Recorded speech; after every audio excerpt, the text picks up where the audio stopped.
ప్రవక్త అయిన యేసుకి రాసిన 33వ అధ్యాయము. ప్రవక్త యేసుకి రాసిన గ్రంథము 33వ అధ్యాయము మొదటి నుండి ప్రారంభం. మరియు యెహోవా వాక్కు నాకు ప్రత్యక్షమై ఇలాగ సెలవిచ్చెను, నరపుత్రుడా, నీవు జనులకు సమాచారం ప్రకటించి వారితో ఉన్నాను, నేను ఒకనొక దేశం మీదికి ఖడ్గము రప్పింపగా ఆ జనులు తమలో ఒకరిని ఏర్పరచుకొని కావలిగా గ్రహించిన ఎడల అతడు దేశం మీదికి ఖడ్గము వచ్చుట చూసి బాగా ఊది జనులను హెచ్చరింపజేసిన సమయమున ఎవడైనను బాకానాదము విరియు జాగ్రత్త పడినందున ఖడ్గము వచ్చి వాని ప్రాణము తీసిన ఎడల వాడు తన ప్రాణముకు తానే ఉత్తరవాది. బాకానాదము వినియు వాడు జాగ్రత్త పడకపోయాడు కనుక తన ప్రాణముకు తానే ఉత్తరవాది. ఏలయనగా వాడు జాగ్రత్త పడిన ఎడల తన ప్రాణమును రక్షించుకున్నాడు. అయితే కావలివాడుగా ఖడ్గము వచ్చి చూసి బాగా ఊదనం చేత జనులు అజాగ్రత్తగా ఉండయు ఖడ్గము వచ్చి వారిలో ఒకరి ప్రాణం తీయుటయు హఠాస్థించిన ఎడల వాడు తన దోషమును బట్టి పట్టబడినను నేను కావలి వాని యొద్ద వాని ప్రాణమును గురించి విచారం చేయదు. మనం బయలుపడడం సరే. చిన్న పాట పాడుకున్న అనంతరం మన మధ్యలో ఉన్నటువంటి నోవా గారు తొలిసారి చైర్మన్షిప్లో నేను వినాలని ఆశపడుతున్నాను. ఒక 30 నిమిషాలు వాక్య ధ్యానంలో నడిపించాలని కోరుతున్నాను. ఆరాధన పుస్తకంలో నుండి 231వ కీర్తన, ఆరాధన శక్తి పుస్తకం నుండి.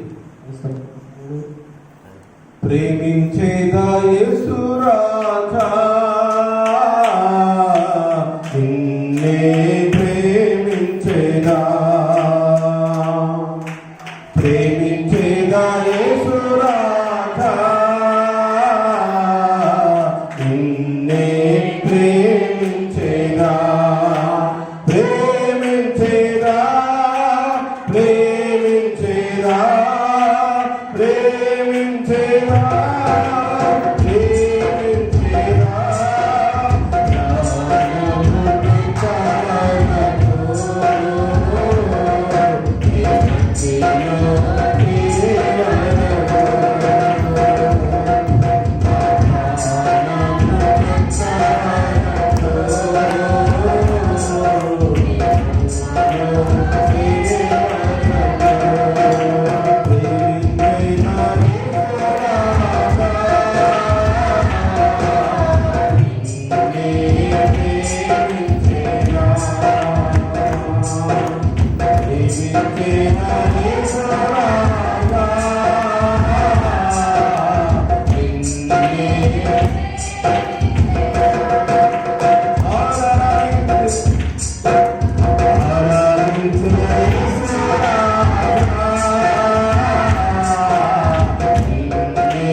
ప్రార్థించుకుంటున్నాము.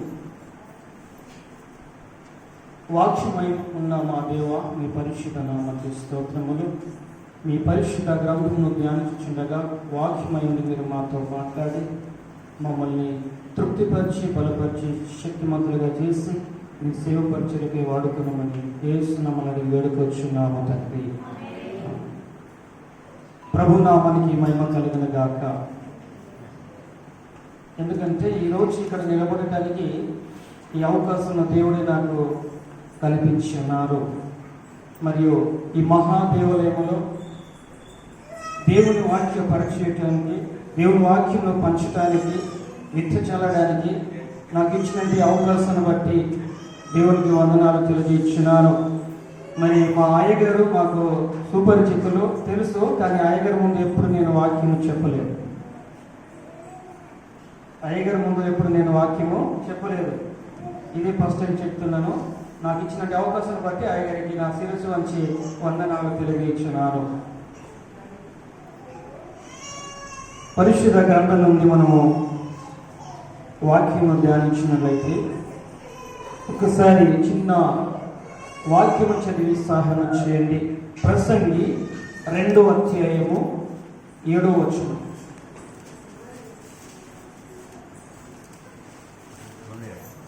ప్రసంగి 2వ అధ్యాయము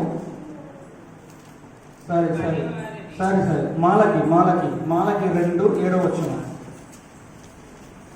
అలా ఉంచండి, తర్వాత చదవండి. ఓకే, ఇప్పుడు ప్రవక్త అయిన యెహెజ్కేలుతో దేవుడు మాట్లాడినంత విషయాలను మనము జ్ఞాపకం చేసుకుందాం. హల్లెలూయా, హల్లెలూయా. ప్రవక్త అయినటువంటి యెహెజ్కేలుతో దేవుడు మాట్లాడిన విషయాలను మనం వెళ్దాం. ప్రియమైన దేవుడారా, యెహెజ్కేలు గ్రంథము 33వ అధ్యాయము మొదటి 2 వచనాలు మనం చూసినట్లయితే ఏమి రాయబడిందంటే, యెహోవా వాక్కు నాకు ప్రత్యక్షమై ఇలాగా సెలవిచ్చాను. ఇది ఎవరు సెలవిస్తున్నారట? దేవుడు యెహెజ్కేలు మాట్లాడటానికి సెలవిస్తున్నాడు. ఏమని అంటున్నాడంటే, నరపుత్రుడా, నీవు నీ జనులకు సమాచారమును ప్రకటించి వారితో ఎట్లను అంటే, ఇదిగో నేను నీతో మాట్లాడి ఉన్న మాటలు నీవు నీ జనులకు తెలియపరచుకున్నాడు దేవుడు.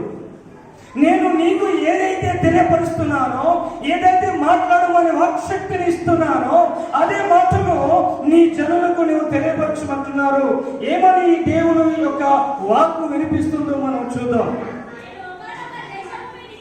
చూడండి, నేను ఒకానొక దేశము మీదికి ఖడ్గమును రప్పింపగా ఆ జనులు తమలో ఒకరిని ఏర్పరచుకుని కావలి వానిగా నిర్ణయించిన ఎడల అతడు, ఇక్కడ మనము కొద్దిగా ఆలోచించాలి. దేవుని యొక్క మాట ఏమంటే, నేను ఒకానొక దేశం మీదికి, ఈ ప్రపంచంలో ఏదో ఒక దేశం మీదికి ఏమి రాణించినట్టున్నాను, ఖడ్గమును రప్పింపగా ఆ జనులు తమలో ఒకరిని ఏర్పరచుకోవాలి. ఎందుకు ఏర్పరచుకోవాలని?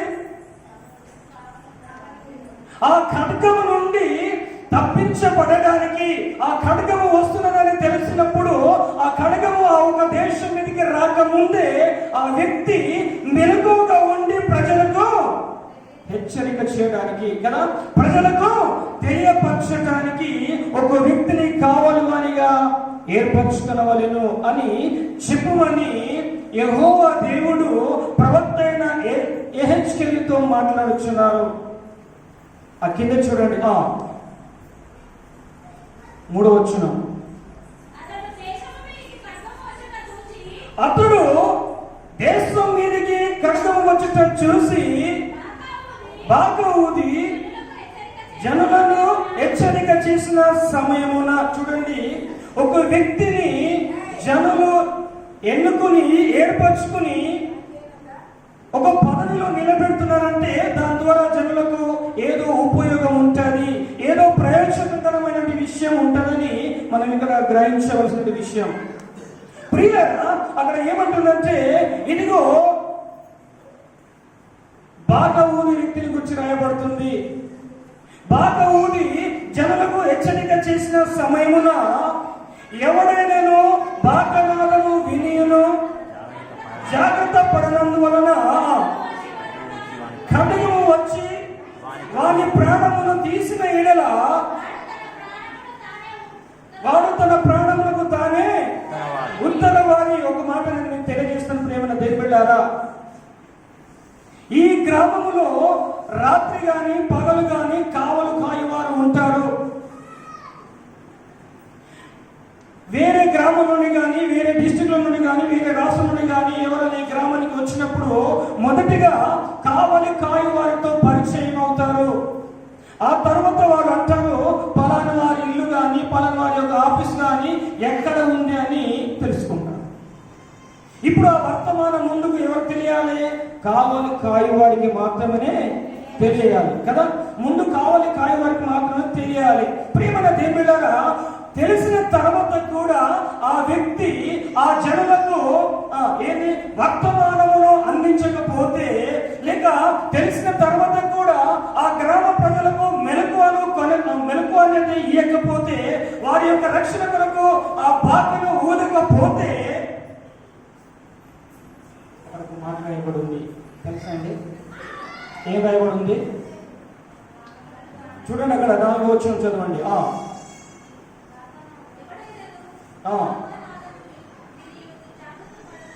చూడండి, బాగా ఊదిన తర్వాత బాగా నాదమును వినియు, ఏంటండి?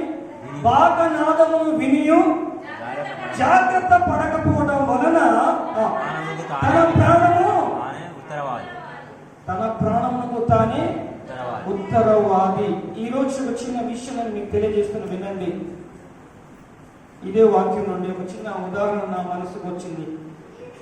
ఒక పెద్ద కెనల్లో పెద్దగా కెనల్ ఉంది, నీళ్లు నింపులుగా వెళ్ళిపోతున్నాయండి. పెద్ద కెనల్లో నీళ్లు వెళ్ళిపోతున్నవి అనుకోకుండా ఒక వ్యక్తి ఆ నీటిలో పడిపోయిండు. ఏమైపోయారమ్మా? ఒక వ్యక్తి పడిపోయాడు. ఆ వ్యక్తిని కాపాడటం ఎలా? ఎవరు కాపాడాలి? పెద్ద కెనల్లో ఈత రాని వ్యక్తి ఒకరు ఏదో పని మీద వెళ్ళిపోయి అనుకోకుండా ఆ కెనలో పడిపోయి కొట్టుకుపోతున్నాడు. ఆ నీటిలో కొట్టుకుపోతుండే వ్యక్తికి ఎవరు కాపాడాలి? ఎవరమ్మా? మనుషులు కాపాడాలి, కానీ మనుషులో ఎవరు ఉండాలి? ఈత వచ్చిన వ్యక్తి కాపాడాలి కదా. ఈత రాని వారు వెళ్ళి ఆయన కాపాడడం అంటే వాళ్ళు కూడా వెళ్ళిపోతారు. ఈత వచ్చిన వ్యక్తి పోయి ఆ వ్యక్తిని కాపాడాలి. ప్రభునందు ప్రియమైన బిడ్డలారా, వాక్యములో కూడా దైవజనులైన వారు ఈ లోకానికి ఈత వచ్చిన వ్యక్తులుగా ఉంటున్నారు. ఇప్పుడు మనము ఆ మాలకి గ్రంథానికి వెళ్దాం. దైవజనుల్లో ఎవరంటే తెలుసండి? మాలకి గ్రంథము 2వ అధ్యాయము 7వ వచనం.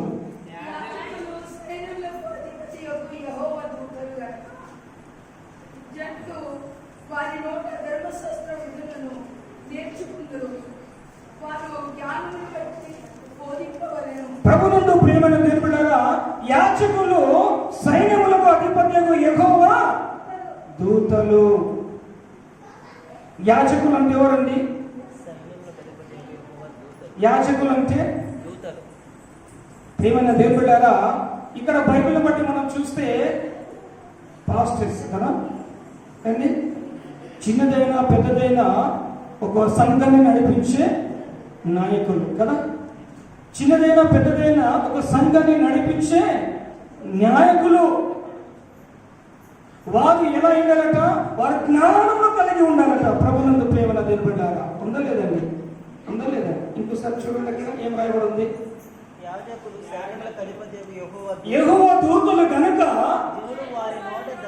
జనులు వారి నోట ధర్మశాస్త్ర విధులను నేర్చుకుందురు గనుక. ఇప్పుడు ఈ యాజకులు జ్ఞానమును బట్టి బోధింపవలెను. దేవునికి స్తోత్రం. ప్రియమైన దేవులారా, ఏమి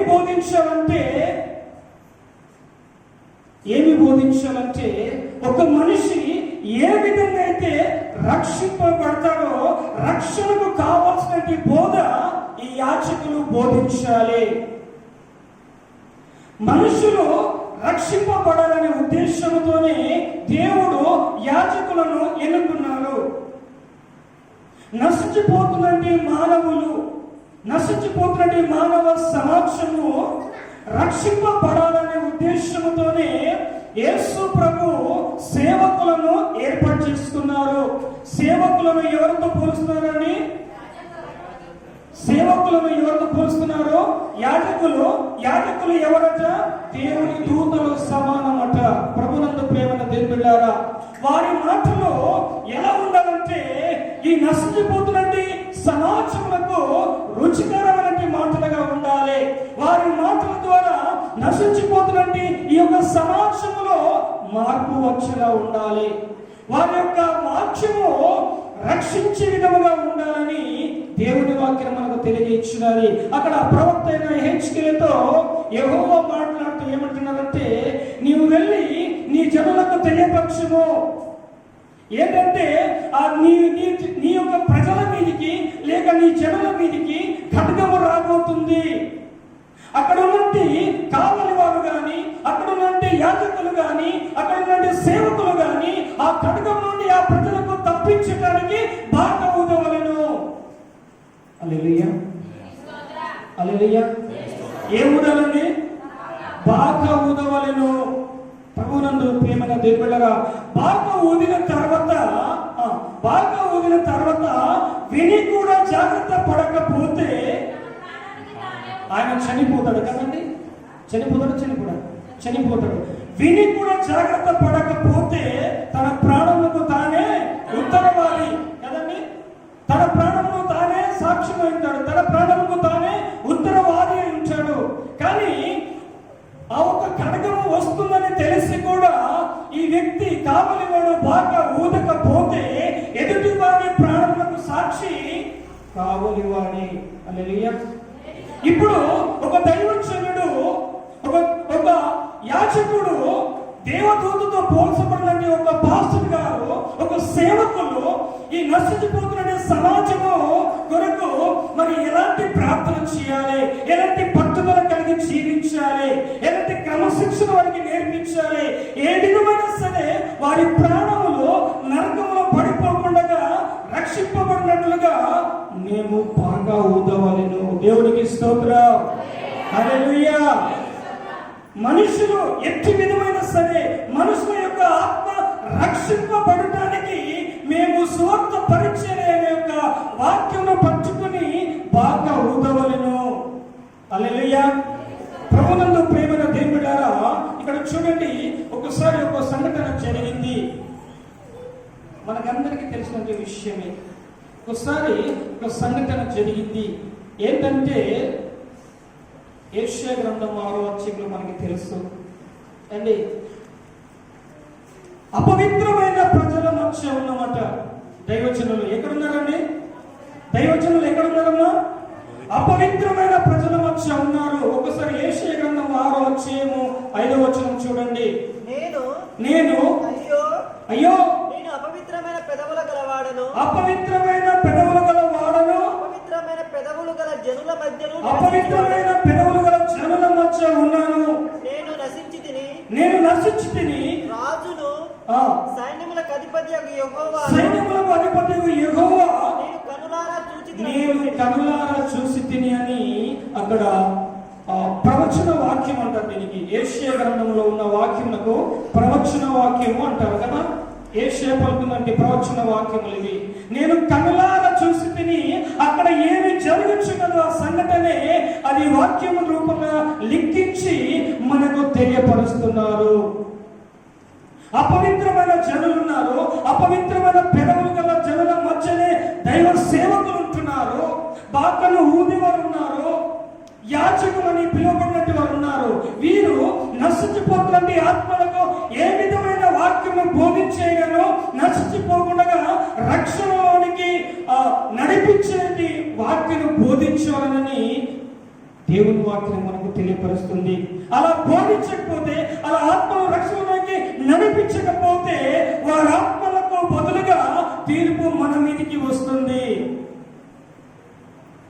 తీర్పు మన మీదికి వస్తుంది. ప్రభునందు ప్రేమైన దేవుడారా, అందుకనే అక్కడ ఒక మాట రాయబడి ఉంది. ఏంటంటే ఈ ప్రపంచమంతా కూడా, ఈ లోకమంతా కూడా నశించిపోతుంది. ఆ వారి యొక్క ఆత్మల రక్షణ కొరకు ఎవరు వెళ్తారు?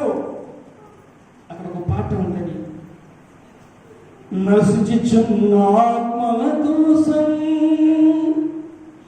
ఎవరు వెళ్ళేదారు,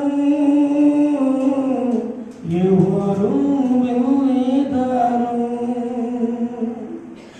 నశించుచున్న ఆత్మల కోసం ఎవరు వెళ్ళేదారు, ఎవరు వెళ్ళేదారు. ఈ మాట అక్కడ జరుగుతున్న సమయంలో, ఈ మాట అక్కడ వస్తున్న సమయంలో అక్కడ నుండి యేసు ప్రభు అంటాడు తన తండ్రితో, యేసయ్యా నేను వెళ్ళేదాను, యేసయ్యా నేను ప్రకటించదను, యేసయ్యా నేను వెళ్ళేదాను, యేసయ్యా నేను ప్రకటించదను. నశించుచున్న ఆత్మల కోసం ఎవరు వెళ్ళేదారు, ఎవరు వెళ్ళేదారు. ప్రియమైన దేవుని బిడ్డలారా, ఆనాడు యేసుక్రీస్తు దేవుడు తన తండ్రి దగ్గర తీర్మానం చేసుకుని మనమందరం నశించిపోతుంటే మనల్ని రక్షించటానికి ఈ లోకానికి వచ్చినాడు. ఈనాడు తన నామమున ఒక సేవకునిగా, ఒక యాజకునిగా అండి ఏర్పరచబడిన మేము కూడా ఎలా ఉండాలని తెలుసండి? ఎలా ఉండాలో తెలుసండి? ఒక్క మాట నేను మీకు తెలియజేస్తాను. ఎప్పుడైనా మీరు దుఃఖమును అనుభవించి ఉన్నారా? ఎలాంటి దుఃఖం అనుభవించినారో నాకు తెలియదు, కానీ బైబిల్లో ఒక దుఃఖం గురించి నేను మీకు తెలియజేస్తాను. దుఃఖం ఉంది, ఎన్నో విధమైన దుఃఖాలు ఉన్నాయి, కానీ అందులో నుండి ఒకే ఒక దుఃఖము నేను మీకు తెలియజేస్తాను. ఏంటంటే ఇర్మియా గ్రంథము 6వ అధ్యాయము 26వ వచనంలో రాయబడిన మాట. ఇర్మియా గ్రంథము 6వ అధ్యాయము 26వ వచనం.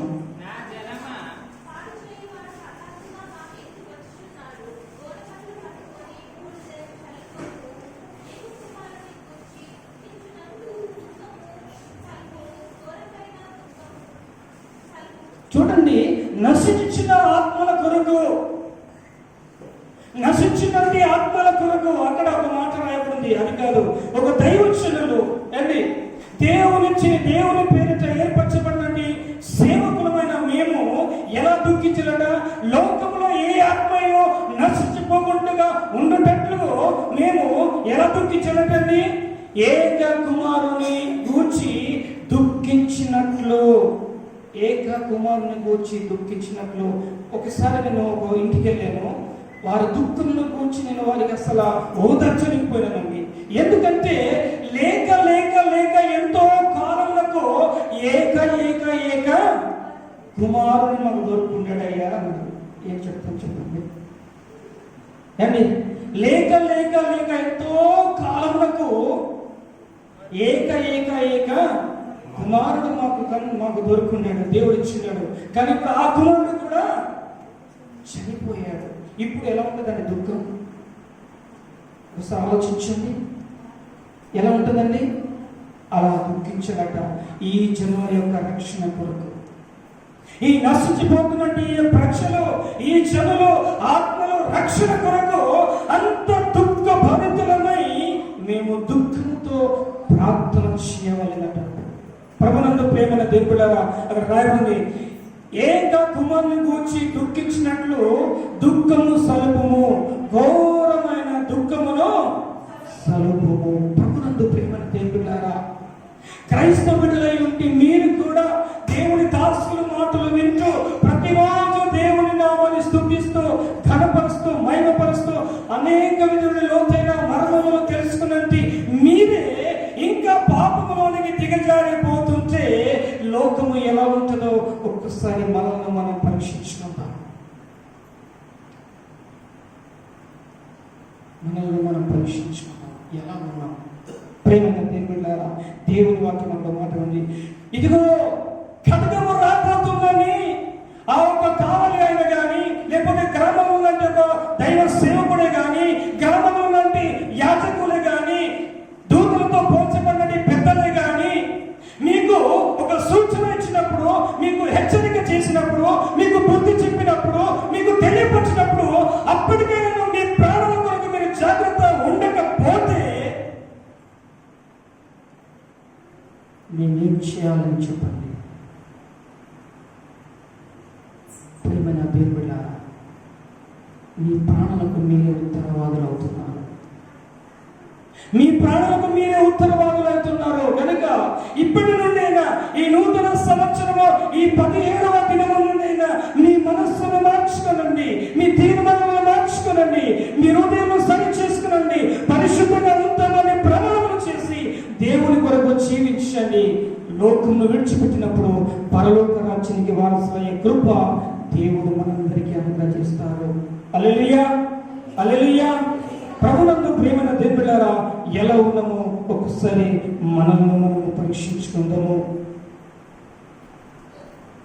దైవజనులైతే అదే ప్రయత్నం చేయించినారు. ఏంటంటే ఏ ఆత్మ నశించిపోవడం దేవునికి ఇష్టము లేదు కనుకనే ఏకైక కుమారుని పోగొట్టుకున్నట్టు కుటుంబం దుఃఖించినట్లు దైవజనులు, యాజకులు అండ్ ప్రతిరోజు వారి యొక్క సొంత ప్రార్థన సమయంలో కన్నీరును కారుస్తూ మీ కొరకు, ఈ నశించిపోతున్న సమాజం కొరకు ప్రార్థన చేస్తున్నారు. ఇప్పటికైనా వాక్యం వింటున్న మనము, యేసుక్రీస్తుని గురించి తెలుసుకున్నట్టు మనము మన మనస్సుని మార్చుకుని ఒక పరిశుద్ధమైన మార్గములో నడుచుకుంటూ తీర్మానము చేసుకుందాము. దేవునికి సంతోషం కలిగించే బిడ్డలుగా మనము జీవిస్తాము. మనల్ని గురించి దేవుడు ఆనందించలో ఉండాలి. మనం అలా ఉన్నామా? అలా ఉన్నామా? ఒకసారి ఆలోచించండి. ప్రేమైన దేవుళ్ళారా, బాగా ఊదకపోతేమో కావలి వానికి నేరం వస్తుంది. బాగా ఊదిన తర్వాత కూడా అక్కడ ఆ ప్రదేశంలో, ఆ గ్రామంలో ఉన్నటువంటి ప్రజలు కనుక అండి జాగ్రత్త పడకపోతేమో వారి ప్రాణముకు వారే అవుతున్నారు. ప్రభునందు ప్రేమల దేవుళ్ళారా, రేపొద్దున రాబోయే దినములలో ఏదైనా ఒక భయంకరమైన సమస్యకి గురి అయిపోయిన తర్వాత దేవుని దగ్గర తీర్మానం సమయంలో నాకు తెలియదని మీరు చెబితే ఒక మాట అక్కడ రాయబడి ఉంది. ప్రభునందు ప్రేమల దేవుళ్ళారా, అదే చూడండి ఒకసారి ఒక మాట, మాలకి గ్రంథము మలాకి గ్రంథము 3వ అధ్యాయము 16వ వచనం చూడండి. అప్పుడు యెహోవా యందు భయభక్తులు గలవారు ఒకరితో ఒకరు మాట్లాడుకొనుచుండగా యెహోవా యందు భయభక్తులు గలవారు ఒకరితో ఒకరు మాట్లాడుకొనుచుండగా యెహోవా చెవియొగ్గి ఆలకించెను. ఏం చేశాడండి యెహోవా?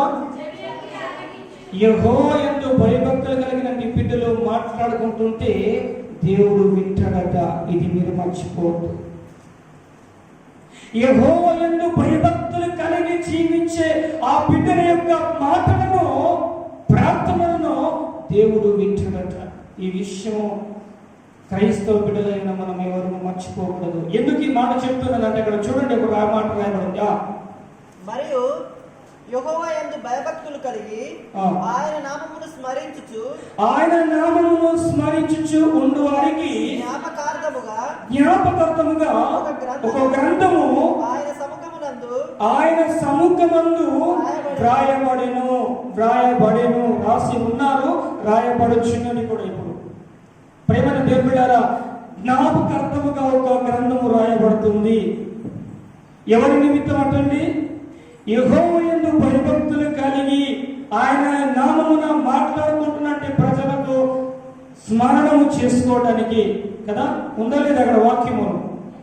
ఏముంది? స్మరించుచు అని రాయబడింది కదా. ఆయన నామను స్మరించే వారి యొక్క పేర్లు రాయబడటానికి, ఆయన నామను గురించి మాట్లాడుకున్నటువంటి వ్యక్తుల పేర్లు రాయబడడానికి, ఆయన భయభక్తులు కలిగి జీవించే వారి యొక్క పేర్లు రాయబడడానికి జ్ఞాపకర్త గ్రంథము. ఏ గ్రంథం అండి? జ్ఞాపకర్త గ్రంథము ఆయన సముఖమున, ఎవరి సముఖమునండి? దేవుని సముఖమున రాయబడుచున్నది. హల్లెలూయా, హల్లెలూయా. మరి ఎంతమంది పేర్లు అక్కడ లిఖితమవుతాయి నేను చెప్పలేను, కానీ అక్కడ స్మరణక బుక్, అది జ్ఞాపకర్త గ్రంథము. అక్కడ పేర్లు లిఖితము కావాలంటే ఈ భూమి పైన దేవుని యందు ఎంత పవిత్రత కలిగి జీవించాలో ఒక్కసారి మనల్ని మనము పరీక్షించుకుందాం. ఎంత పవిత్రత కలిగి జీవిస్తేనే కానీ ఆ స్మరణక గ్రంథములో, ఆ జ్ఞాపకర్త గ్రంథములో మన పేరు లిఖితము కాదు కదండి. మరి ఎలా ఉందని ఒకసారి ఆలోచించండి. ఇక్కడ దేవుని వాక్యం ఏంటంటున్నాడు? దైవజనులు, యాజకులు దేవుని దూతలతో సమానము. వారట ఏం కలిగి ఉన్నదట? జ్ఞానము కలిగి ఉండవలెను. ఎందుకంటే వారి